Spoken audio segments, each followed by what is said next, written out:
വില്ലേജിൻ്റെ പ്രാർത്ഥനയും ആശീർവാദവും കൂടി ഞങ്ങൾ യാത്ര തുടങ്ങി. അങ്കമാലിയിൽ വെച്ച് വ്യായാമം മസ്റ്റാണെന്ന് പറഞ്ഞപ്പോൾ എല്ലാവരും ആ ഇൻസ്ട്രുമെൻസുകളൊക്കെ ചാടിക്കയറി ആവേശത്തോടു കൂടി ചെയ്ത് ഞങ്ങൾ അവിടെ നിന്നും യാത്ര തുടങ്ങി. കുട്ടിക്കാനം പിന്നിട്ട് കുമ്മിടിയിലെത്തുമ്പോൾ 11:30 എടുത്തു. ഭക്ഷണം അവിടെയാണ് ഞങ്ങൾ കഴിച്ചത്. അതിനുശേഷം കുമ്മിളി ഗേറ്റ് എന്ന ആ വസന്ത സൗധത്തിലാണ് ഞങ്ങൾ അന്ന് താമസിച്ചത്. നല്ല കംഫർട്ടബിൾ ആയിട്ടുള്ള മുറികളാണ്. പിറ്റേ ദിവസം കാലത്ത് ഞങ്ങൾ സെൻറ് തോമസ് ചർച്ച്, ഫൊറോന ചർച്ചാണ് കുമ്മിളിയിൽ, ഞങ്ങളുടെ കൊച്ചച്ഛൻ്റെ വക നല്ലൊരു കുർബാന, അതിസുന്ദരമായ കുർബാനയായിരുന്നു. കുർബാനയ്ക്ക് ശേഷമാണ് മറ്റ് പ്ലാനിങ്ങുകളും യാത്രകളും ഞങ്ങൾ തുടങ്ങിയത്.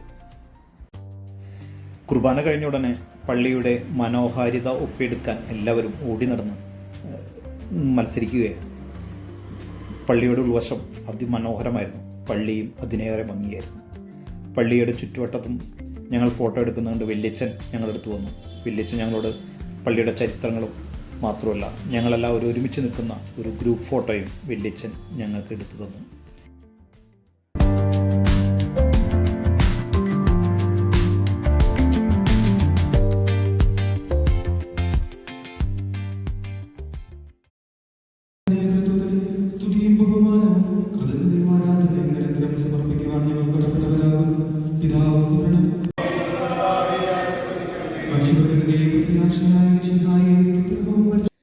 കുർബാനയ്ക്ക് ശേഷം ബ്രേക്ക്ഫാസ്റ്റ് കഴിച്ച് അടുത്തത് ഞങ്ങൾ കമ്പത്തിൻ്റെ മനോഹരിത, കുമളി ചുരമിറങ്ങി കമ്പത്തിൻ്റെ 2 വശങ്ങളും പച്ചപ്പാർന്ന പാടശേഖരങ്ങളും മാന്തോപ്പുകളും അതിനുശേഷം തെങ്ങും തൊപ്പുകളും കഴിഞ്ഞ് മുന്തിരിത്തോട്ടത്തിലേക്ക് ഇറങ്ങി.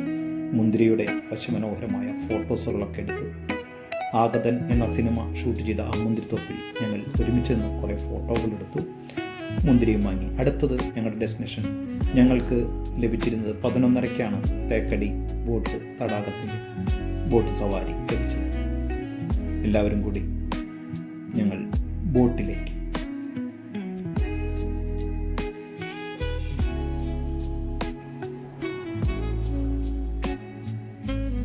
ബോട്ടിലെ സുരക്ഷാ ക്രമീകരണങ്ങളെല്ലാം പാലിച്ചുകൊണ്ടും നിശബ്ദത മസ്റ്റാണ് എന്ന് പറഞ്ഞപ്പോൾ എല്ലാവരും ഏറെക്കുറെയൊക്കെ അനുസരിച്ചുകൊണ്ട് തന്നെ ആ യാത്ര ബോട്ടിലൂടെ തുടർന്നു. തടാകക്കരയിൽ വെള്ളം കുടിക്കാനിറങ്ങുന്ന മാൻപേടകൾ, വന്യമൃഗങ്ങളെ മുഴുവൻ കണ്ടില്ല എന്നുള്ള ഒരു വിഷമം ബാക്കിയുണ്ട്. ആന, പോത്ത്, കരടി, പുലി എന്നിവയൊന്നും കാണാൻ സാധിച്ചില്ല. പക്ഷേ തടാകത്തിന് ഒത്ത നടുവിലായി കാടിന് നടുക്കായി സ്ഥിതി ചെയ്യുന്ന ഈ കോട്ടേജാണ് ലേക്ക് പാലസ് ഹോട്ടൽ. KTDCയുടെ കീഴിലാണ്. അവിടെ ആരണി നിവാസ് എന്നൊക്കെ പറഞ്ഞുള്ള കോട്ടേജുകളുണ്ട്. അവിടെ ഒരു ദിവസം താമസിക്കാൻ 17,000 രൂപയാണ്. പ്ലസ് ടാക്സ് ആയിരിക്കണം. അതിനകത്ത് നമുക്ക് ബ്രേക്ക്ഫാസ്റ്റും ബോട്ടിങ്ങും ഇൻക്ലൂഡഡ് ആയിരിക്കും. പിന്നീട് ഞങ്ങൾ തടാകത്തിൽ നിന്ന് തിരിച്ചു കയറി പിന്നെ പോയത് പരുന്തുംപാറയിലേക്കാണ്. വളരെ ശക്തമായ കാറ്റും തണുപ്പും ഏറെ അനുഭവപ്പെട്ട പരുന്തുംപാറ ഏറെ മനോഹരിതയായിരുന്നു. ഫ്രെയിമുകൾ എവിടെ വെച്ചാലും നല്ല നല്ല വിഷ്വലുകൾ കിട്ടുന്ന പരുന്തുംപാറ. ഏകദേശം 6 മണി വരെ ഞങ്ങളവിടെ ആസ്വദിച്ചു. അതിനുശേഷം ചെറിയൊരു ഡാൻസ്, എല്ലാവരും ഒത്തുചേർന്നുള്ള മനോഹരമായ ഡാൻസിന് ശേഷം ഞങ്ങൾ ഞങ്ങളുടെ